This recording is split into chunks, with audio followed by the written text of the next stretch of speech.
We're going to look here at a past paper question from Engineering Science from 2014. This is the flowchart question in this paper. And what we're asked to do is to draw a flowchart matching the system described in the question. Now, I've also put up on the screen a list of the symbols we use in the flowchart, and these are the only symbols we'll need in order to complete this question. So in any problem like this, we will always have a start symbol. So draw our oval here, and we'll write start in it. That's going to be our starting point.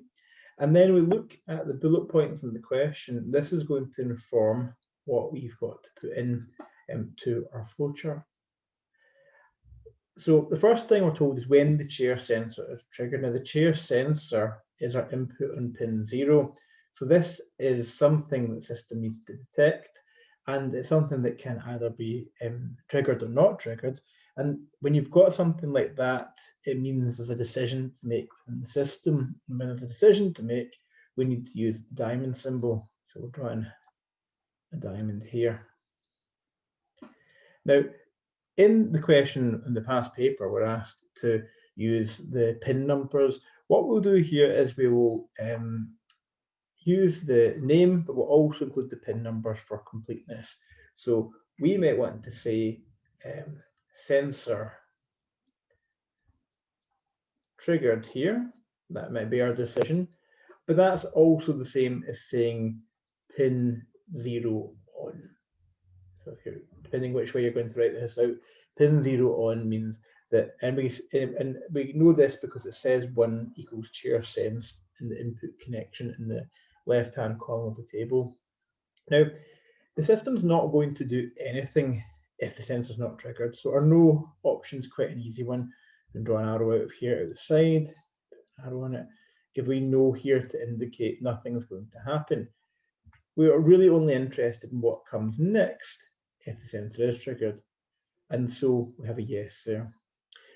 Now, we're told that if a chair is sensed, the warning lights are going to flash 4 times over a 2-second period. Now, we could have the lights come on and off 4 times over a 4-second period, but what's much better to do in any kind of system we have is to have the lights come on and off once and do a loop that's going to make the lights run 4 times. So in order to complete this loop, what we're going to have to do is think about how long will each loop run in order for the whole thing to take 2 seconds. A little quick calculation here says if we've got a 2-second time period and we need something to happen 4 times, each section of our loop is going to be half a second. So in this loop we're going to draw just now, the whole thing has to take half a second. So what's the first thing that's going to happen in this loop? Well, the first thing that's going to happen is light needs to come on, light's going to flash on and off. So we can either write lights on, or we can write pin 1 on.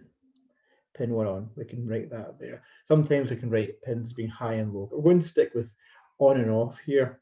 Now, we want to have it come on and switch off for a total of 0.5 seconds. So what we're going to do is put a process here, and we're going to put the process as a rectangle, and we're going to have it wait for 0.25 seconds. So why is it 0.25 and not 0.5? Why is it half of the time? We'll see in a second. And it's going to be because we need the light to actually stay off for a period of time as well, so that it has a flashing process. Otherwise, you wouldn't notice a difference when the light came on and went off.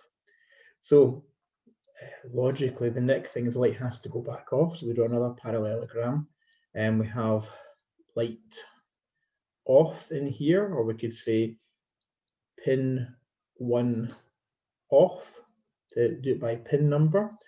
And we'll put the other wait time in here. This is where we'll put in another 0.25 second wait. So wait 0.25 seconds. And hopefully you can see that if you add a quarter of a second to a quarter of a second, you get half a second.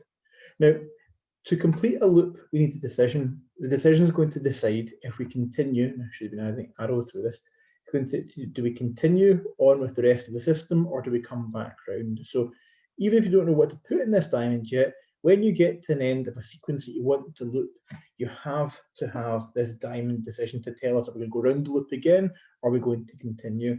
And in this case, our decision is, has this happened 4 times? So we'll say complete 4 times, question mark. If it's not completed, well, be careful with the arrow here. We go back up here just before we switch the lights on. We put this arrow in here. And so no means if we haven't done it 4 times, we want to keep going until it's done it 4 times. But if it has completed it 4 times, then we want to continue, because that's what the first instruction said in our set of instructions. We'll go up here and tick it off. When the chair sensor is triggered, we had a decision for that. The warning lights flash 4 times over a 2-second period. We can see this loop 4 and 4 times. Each time through the loop will take a total of half a second. So 4 times a half gives us a 2-second time period.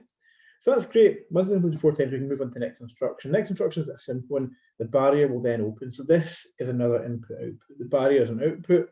So we put in the parallelogram and we can say barrier open, and the barrier is pin 2. So we can say pin 2 on.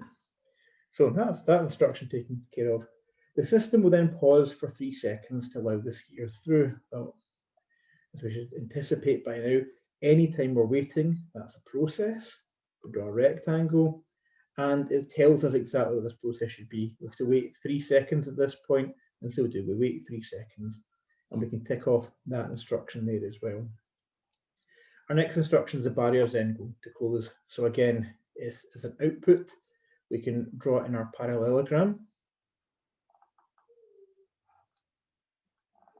We have to close the barrier, so say barrier close, and we're going to say pin 2 off. So if you're doing, and like I said, you can do this entirely just referring to the pin numbers. We're doing both here. The pin 2 off would be the alternative if we're doing it by pin number. So barrier close, and we can tick off that instruction as well. Then the last thing, just to make sure we complete this correctly, the sequence will repeat. So this doesn't have an end, this system. We don't want it to have an end because we want the next chair coming along to the barrier to encounter the same system. So we take a line here at the bottom and we run it all the way back up to the top of our system. I'll have to avoid our diagram up here. Hopefully you do a nice straight line on your own diagram. And we go right up to the start, just after our initial oval, and run a line in here as well. And that's to say, as soon as we've got to the end, as soon as that barrier is closed again, the system's sitting ready, waiting until the sensor is triggered. I should take that to separately. The sensor is triggered, starting off our process again. So just zoom out here so we can take in the full diagram. So if you get a question like this is how we deal with the waiting times. This is how we include the decision making. And always remember that decision right at the start for that switch, because the clue is in the question. If we're wanting to include, I'll underline it here, all pin numbers, that means we have to refer to this chair sensor at some point, and how we do that is through this initial decision diamond. And that concludes the question. So for a problem like this is the steps you'd follow, and that is the flow chart we would expect to produce at the end.